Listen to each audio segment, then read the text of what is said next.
Hello, and welcome to the October Leader Forum call. Lots going on this month as we get ready for regional conferences gearing up across North America, and certification is on our radar with exams taking place in many places. We are honored to have our special guest today here with us, Deb Hileman, SCMP and Chair of the Global Communication Certification Council, who's going to talk to us about the benefits for chapters of using the certification program to enhance PD and grow membership. We're also joined by Vice Chair Ginger Homan, Liaison to the Council, and Executive Director Stephanie Dow. Thanks to all for tuning in today. A reminder that we do welcome your questions for this conversation. Please use the chat function to the right to ask your questions, making sure that everyone is selected for all to see.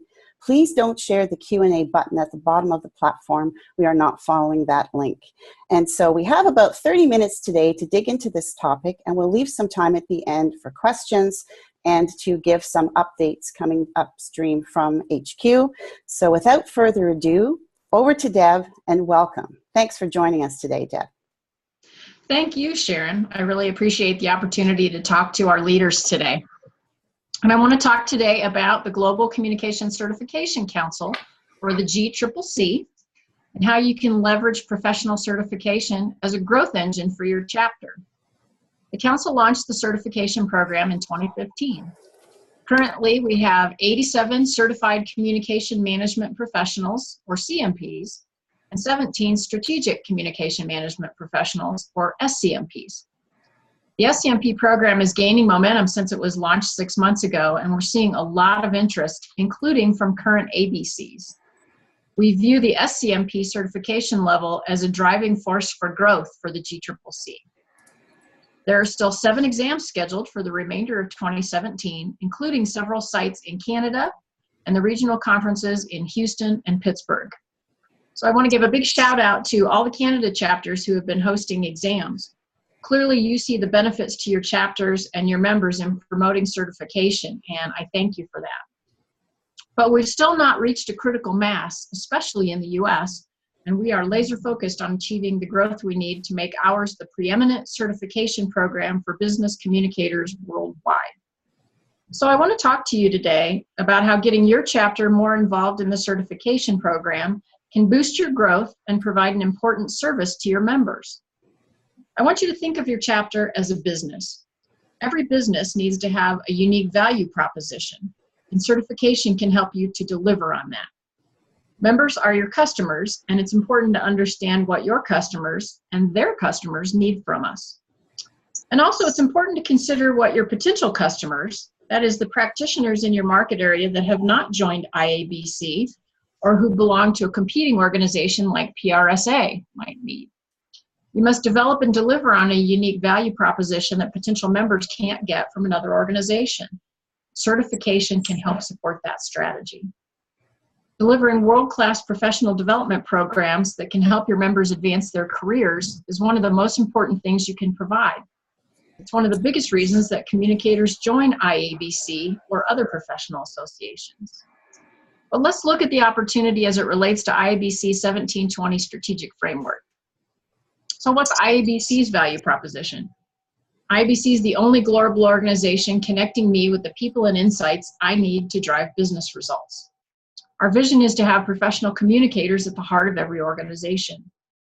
The 1720 Strategic Framework is designed to support IABC's growth goals over the next 3 years by enabling communicators to prove their impact on organizations through a proactive approach to thought leadership.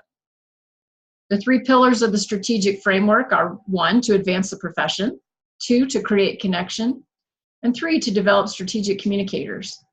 I suggest that your chapter use these 3 pillars to evaluate and align your own growth initiatives. So let's consider how certification can support the 1720 pillars in your chapter.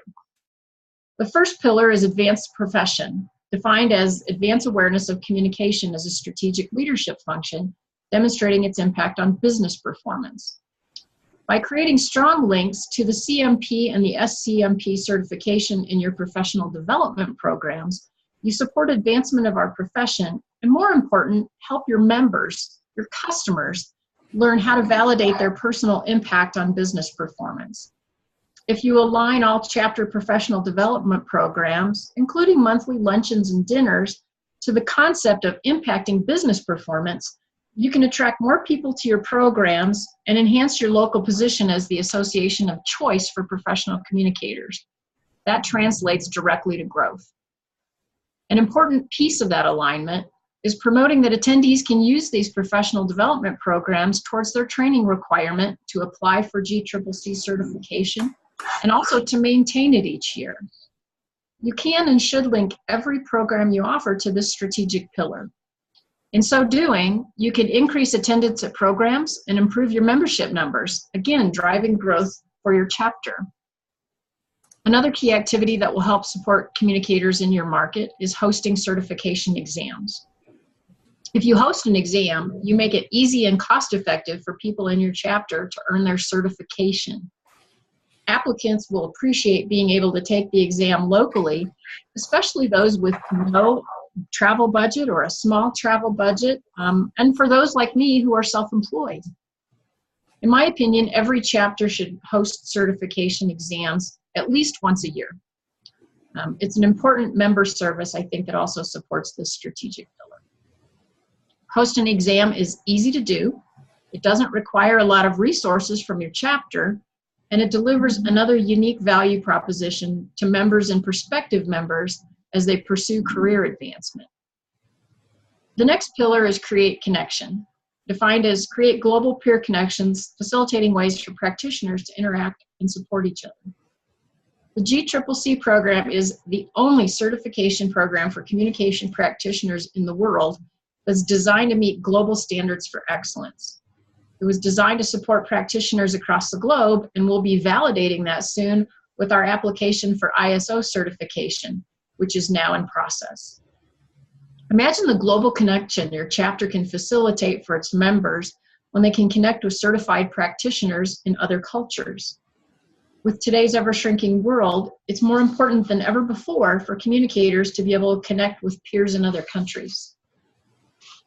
As more and more business is conducted across borders, communicators need to learn important cultural nuances that impact excellent communication. One of the best ways to do that is by developing relationships with practitioners in those cultures. And by offering that global connection to practitioners in your market, you're providing much needed connection that they won't find from any other professional association. And it creates yet another unique value proposition for your chapter to support your growth strategies. The third pillar is develop strategic communicators, defined as develop opportunities for learning, leadership, and recognition to help communicators become trusted business advisors. The certification program directly supports the recognition element of this pillar. But your chapter plays a key role in delivering on learning and recognition for your members. And certification offers your chapter the opportunity to deliver learning programs that help your customers earn recognition and, more important, demonstrate their credentials as trusted business advisors. So how can chapters do this? First, by linking every professional development program you offer to certification, both in terms of meeting the training requirements to apply and the ongoing requirements to maintain certification each year. Create the connection in the minds of your customers, member and non-member, that you can help them earn certification by attending your programs. The certification training requirements are flexible enough that every program you offer can help participants to meet them. But you have to create the connection with your marketing efforts and how the programs are introduced, and with follow-ups to attendees to remind them that they should retain evidence of participation so that they can submit that with their application. Position your chapter as the go-to resource in your market for the kind of training and professional development that meets the global standard for certification. Again, that can translate directly to growth in terms of attendance at your programs and new members. Lead by example. Apply for certification yourself and encourage your leadership team to do the same. Consider making certification a prerequisite for certain leadership roles in your chapter. Offer the CMPs and the SCMPs in your chapter the opportunity to speak briefly at every meeting to talk about the program. Celebrate them. Invite them to deliver professional development content. Add links to the GCCC website to your chapter's website. It's easy. It's www.gcccouncil.org. Include a blurb about certification in every marketing message and every newsletter that you put out. Invite a member of the GCCC to talk to your chapter.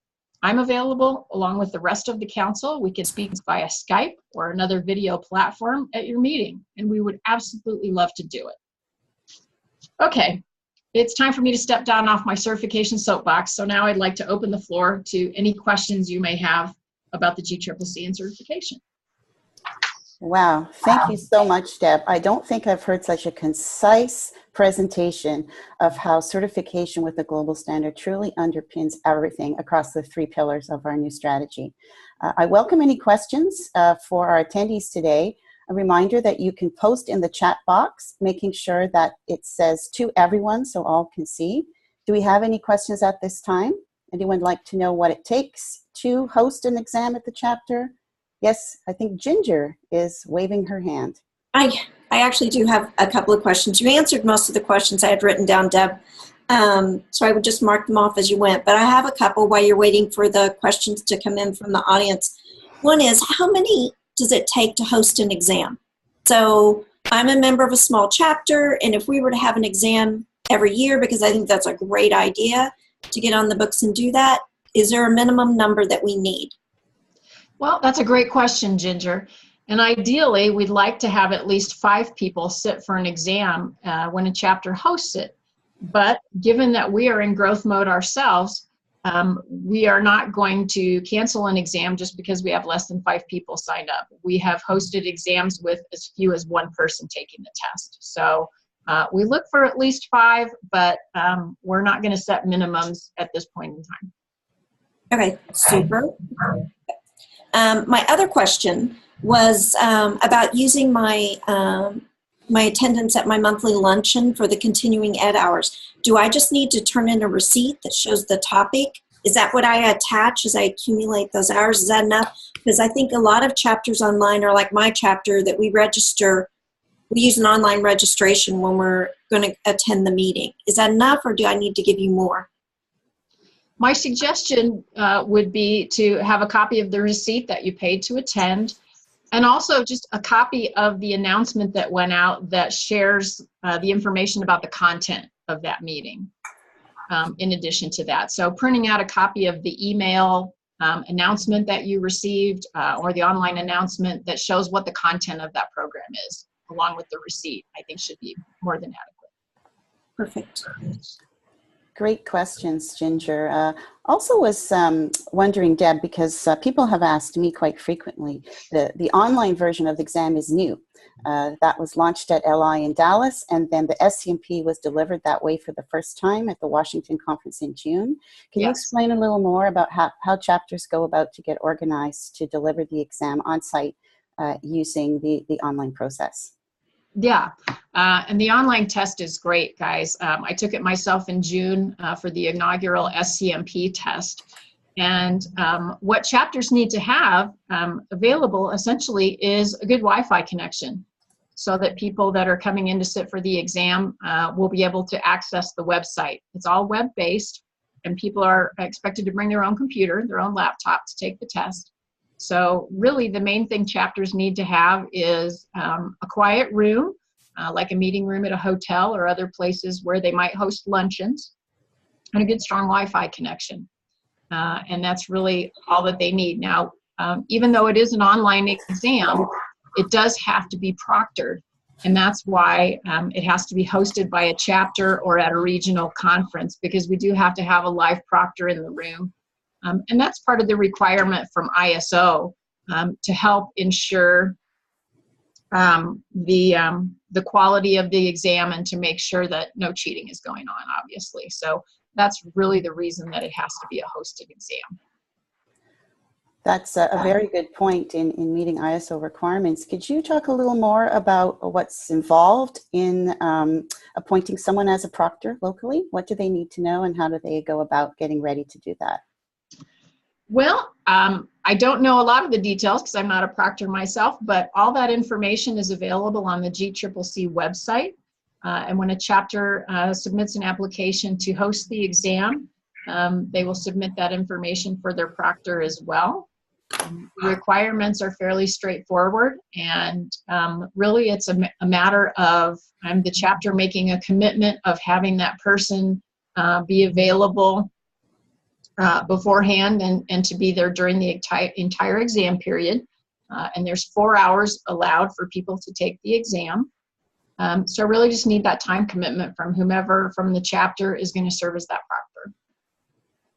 That's fantastic. And perhaps you could just speak to, in the past, I know there was some concern or confusion over whether there's a cost to chapters in terms of insurance in order to protect the exam. And I know that the GCCC took steps to change that approach.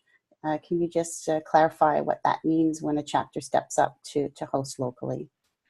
Yeah, and we did simplify that process. We had some concerns about the exposure, the potential liability, quite frankly, if the test were to be compromised. And so what the GCCC did is made some changes to that, and quite honestly, putting the electronic exam in place helped significantly in support of being able to simplify that so that chapters really are exposed to very little liability in hosting the exam. So I think we were very effective in addressing all of the concerns that chapters had. And so they should have no worries about stepping up and applying to host a test. Fantastic. There's also been some questions about the time of year when chapters should plan to host exam. Is there an ideal time to do it, or can it happen anytime? And maybe touch a little bit on the process to apply to host. There's no specific time that's better than any other to host an exam. And quite frankly, I think it would be helpful to have exams hosted throughout the year rather than having them all in the spring or in the fall. That way, no matter when you apply for certification, you're going to have a number of opportunities on the calendar to sit for an exam at a time and place that's going to best meet your own personal needs. So we would encourage chapters to host the exam whenever it's going to work for them, quite frankly. And I'm sorry, Sharon, what was the second part of your question? Well, just to reiterate the process, if a chapter wants to inquire to host, what are the steps that are required to reach out and get that organized? Quite simple. They can obtain the application to host right from the GCCC website. It's a simple link and a form to fill out, and that gets submitted to Sarah Foudy, who is our certification manager, and Sarah is responsible for processing all of those applications and making sure that all the requirements are met and approving all of those host sites. So it's really a quick, simple process to apply to become a host site for the exam. Fantastic. And we do have a question coming in from Denise. Hi, Denise. Thanks for your question. She's asking any recommendations on hosting the exam on a weekday versus Saturday for maximum attendance. Also, my understanding is that you could host both exams simultaneously. Is that correct? To answer the second part, yes, that is correct. Both exams can be hosted simultaneously. In fact, that's what we did at World Conference in June, and all of the test takers were in the same room at the same time. They had an individual login, and that all happens through the exam software. So yes, you can host both tests at the same time, and we would encourage you to do that. Fantastic. Are there any other questions? Well, the first part of the question. Yeah, she asked about weekday versus weekend. Yes, weekend. That's a really great question, and we haven't really got any data yet on which might be better to do. I think a weekday certainly could be a little bit more challenging for the chapter, just in terms of people might have to take time off from their day job to participate. They could consider hosting it on a weekday evening. That's another alternative, but that's something that I think we'll need to look at. And actually, we've got our monthly GCCC meeting tomorrow, and that's a great question I think I'll bring up with the council. Yeah, because so far, most of the exams have been at World Conference or Regional Conference, right? And so people have been there anyway. And so it didn't really matter if it was a weekday or a weekend day. It was part of the conference experience. So it will be interesting as more chapters start hosting. What works for chapters may be different than the conferences. Yeah, that is a great question, and I look forward to getting some feedback from the council on our call tomorrow. Yeah, it is a great question. And in fact, I would call on the chapters who have hosted. The ones coming up in the next 2 weeks, including Calgary, London, Toronto, Winnipeg, and Saskatoon, are actually, well, at least 4 of those 5 are repeat hosts. And maybe they have some best practice they could share about how they went about getting organized and which day, in fact, they chose to host those exams in the past. Are there any more questions from the audience? We have a couple more minutes before we go into some updates coming down the pike. Any questions out there? You can use, I see Denise used the QA function on the bottom of the Zoom platform here, which is fine. We also have the chat function indicated for everyone to see if you prefer to type in there. Any more questions for Deb? No, no questions coming in from the audience. Okay, any final recommendations you'd like to make, Deb, about the certification program in general before we move to a few updates coming from HQ? You know, I would just encourage everybody to reach out to the GCCC. As I said, I would love to have conversations with chapter leaders about how they can leverage the program to help grow their chapter. I think ultimately, as I said, we're a business and we're in the business of helping our members to advance their careers. And the certification program certainly offers an unprecedented opportunity for chapters to grow by helping their members to advance their own careers. So I would love to talk with anyone who wants to talk. Fantastic. Well, thanks so much for being with us here today. That's some great information. And again, anyone can reach out anytime if you have more questions about anything from us. So thanks for being here. Now moving into some updates coming down the pipe. We've got Vice Chair Ginger Homan here who has some exciting announcements about Leadership Institute coming up this year in San Diego. Ginger. I do. I am really jazzed about LI this year. In case you don't know, it is February 8th through the 10th, and registration opens tomorrow.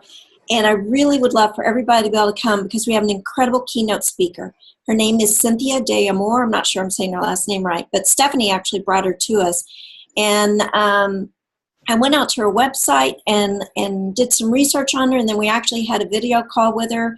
And I think she's going to be a game changer for all of us. Her focus is specifically on helping chapters recruit volunteers and then how to shift those volunteers into leadership roles. And that's the number one question that we get from chapters across the globe, actually, is how do I recruit members? I'm having trouble getting people on the board.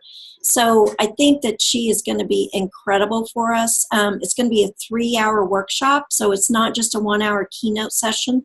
So there'll be a lot of interaction, and we should all be able to walk away with a better understanding on how to recruit and how to fill our boards. So really encourage you to try and come if you can, because I think she's going to be really great. And before I tell you the rest of the things about LI, I just want to do a shout out. We had sponsors who stepped forward to pay for Cynthia to come, and I'm incredibly appreciative of them. It was 4 companies out of the Tulsa chapter. So it was Women Helping Women when I reached out and said, this Cynthia would be great for us. Can you please help bring her? So a shout out to Walmart, One Gas, who our president works there, and she might actually be online today, I'm not sure, and Buyers Creative. So huge thanks to them. Okay, so like I said, registration opens tomorrow, and you're going to get an email with a link for that. And there will also be a link in that email to the LI pre-survey. So please fill that survey out as a chapter. That's our opportunity each year to get feedback from chapters on what's working, what needs a little tweaking. So please take the time to do that. It would be great to have 1 response per chapter. So it'd be awesome if we get 100% response. Chapter management award entries, those are open. They're due on December 6th. And I think for LI, that's it. We had an incredible response. We did an open call for speakers. So you'll be hearing more about that. We've gone through the selection process. It's an exciting lineup. So watch for upcoming news.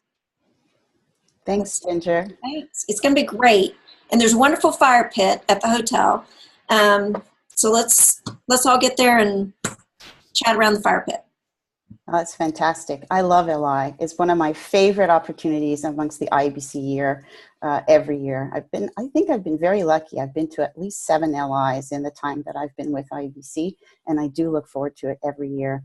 So another quick update about the foundation before we have Stephanie tell us some other great stuff is, the foundation committee has geared up now to move into fundraising mode this year. The plan is in place, and the first activity is going to be the annual, what's it called? The Tuesday Giving Tuesday, and International Day of Giving on November 28th. So we encourage you to watch out for more communications about that, promote it widely. And another thing I just want to point out is that we want to launch a chapter challenge this year. I remember when I was a chapter president not so long ago, we were so pleased and jazzed to come to LI every year and make our contribution to the foundation. We've revitalized the pillars that the foundation stands for this year, but in order to deliver on all those gifts, we now need to raise those funds in order to give stuff out. And so we are officially launching today a chapter challenge in time for LI to raise 10K. And this will go towards across all types of initiatives we'd like to get started this year. So you'll hear more about that, but please do watch out for us. Ginger and I are flying off to the Canada West Conference tomorrow, all the way through to the Southern Region Conference, and then on to Heritage at Pittsburgh. And we can't wait to talk to you, interact with those leaders, and talk a little bit more about everything coming from the foundation this year. And now we will move over to updates from Stephanie Dute, CAE Executive Director of IABC. Thanks, Sharon. It sounds fancy when you say it like that. So I just want to tell everybody happy Rocktober. It's member month, and we're having a lot of fun with our theme this year. It's something a little different, something a little new. So happy Rocktober. I've seen a lot of really cool things happening on social from various chapters. So keep up with that. It's great. We are seeing the results that we're hoping for.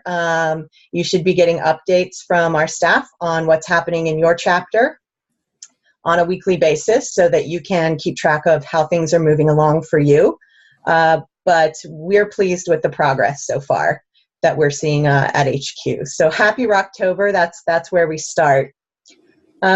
Next, I wanted to give a quick technology update because we've all had our eyes on that for quite a while. We're moving forward with the association management software system. As with any significant and major technology project, there have been bumps in the road along the way. And we are working with MemberSuite hand in hand to get through those and keep pushing that forward. I don't think there's been anything that was terribly scary. So we're moving through. We're moving through, and bumps are expected with a project this big. We are officially contracted for our private social network, and we're moving forward to get that configured and put together. We're looking to do a soft launch of that at Leadership Institute, so that will be an excellent time to see how it works and start to get engaged, and there will be a lot of opportunities with that for your chapter also to be involved and to have some space there to create initiatives and create connection for your local members. And since we're running short on time, I'll just quickly tell you that a new Leader Center is weeks away from launch, and we're so excited about it. It's been a work in progress, and we're just about there. And Gold Quill open, the early bird registration, the early bird entry deadline is coming up, so make sure to get those entries in and remind your members that that's happening. And World Conference opening is coming soon also, so that's another pretty exciting thing on the horizon. There's a lot happening here, and we're really pleased with all of it. And then, as usual, if you have any, or your members have any questions, concerns, or comments, I'm always available, and I'm always happy to talk to you. And I'm always happy to talk to any of your members that have questions or that feel like they just want some more information. So please don't hesitate to reach out to me if you want a conversation. Appreciate all that you're doing, because we have some really awesome things happening at the chapter and region and international levels, and there's exciting momentum right now. So thank you. Thanks, Stephanie. Keep rocking it. This is all good stuff. And just a reminder, first of all, to thank all of you leaders who make IABC all it can be every day. We thank you. And also stay tuned for the leader letter. You know it goes out every Friday, the last Friday of every month, which is next week. So more news on LI and other things cooking, then watch for it in your email. Thanks for joining, and we will see you next month, tentatively November 16th. Again, that will be launched in the leader letter with more details. Thanks to all, and have an awesome week. See some of you at the conferences. Bye for now.